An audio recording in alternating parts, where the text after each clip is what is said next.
आठवीं माता महागौरी। महागौरी ना बहुत प्रिय है, माँ बहुत सुंदर है, माता का गॉड वर्ण है। पर इसके पीछे की एक छोटी सी कहानी है। क्या हुआ था, एक समय जब माँ शिव जी को प्राप्त करना चाह रही थी तो माँ ने देखा मैं तो काली हूँ, मतलब मेरा श्याम वर्ण है।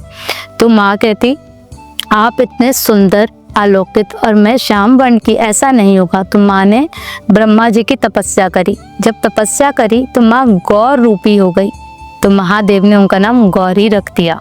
कहते हैं गौरी माँ की पूजा करने से आपको सुंदरता प्राप्त होती है। साथ ही जब हम गौरी माँ की पूजा करते हैं तो ये कन्याओं की पूजा की जाती है। आजकल के ज़माने में लोग क्या करते हैं, भ्रूण हत्या करते हैं, कन्याओं का वध करते हैं।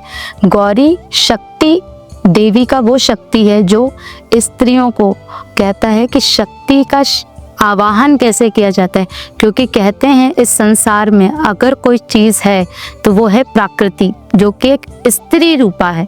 तो जब हम नव दुर्गा में अष्टमी के दिन माँ गौरी की जब पूजन करते हैं तो हम उस स्त्री स्वरूप का पूजन करते हैं, जो कि एक माँ है, बेटी है, शक्ति है, भक्ति है और इस संसार को वो चीज़ उजागर करके देती है जो हमारे पीढ़ी दर पीढ़ी हम कुछ भी नहीं कर सकते। कहते हैं सिर्फ नवरात्रि में ही नहीं, अगर आप अपने घर की लक्ष्मी की रोज़ पूजा करना शुरू कर दें तो धन धान्य का कभी भी अभाव नहीं होगा। कई जगह पे ऐसा माना गया है कि लोग अपनी पत्नियों के पैर छूते हैं। साउथ में कई ऐसी जगहें हैं, ऐसे मंदिर हैं जहाँ पर लोग अपनी पत्नियों के पैर छूते हैं। कहते हैं घर की लक्ष्मी है, अगर आप अपने घर की लक्ष्मी को सुख ही देखना चाहेंगे और सुख देंगे, सुख प्रदान करेंगे, तो आप देखिए आपके घर में कभी भी धन का अभाव नहीं होगा।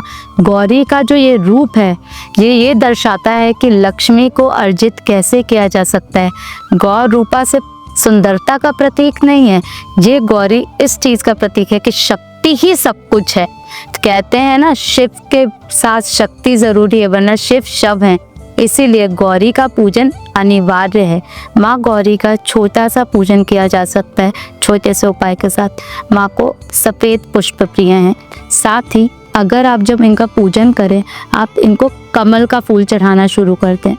और एक कार्य और कर सकते हैं, 2 गुलाब का फूल, जिनको ज़्यादा दिक्कत है वो कुछ ना करे, 2 गुलाब के फूल माता के चरणों में रोज़ अर्पित करना शुरू कर दीजिए और माँ के आगे ओम नमः शिवाय, ओम नमः शिवाय, नमः शिवाय, नमः शिवाय, बस शिव जी की माला करना शुरू कर दीजिए। उसके बाद देखिए ये संसार की जितनी भी अलौकिक चीज़ें हैं माँ आपको प्रदान करना शुरू कर देगी। छोटा सा उपाय करके देखिए।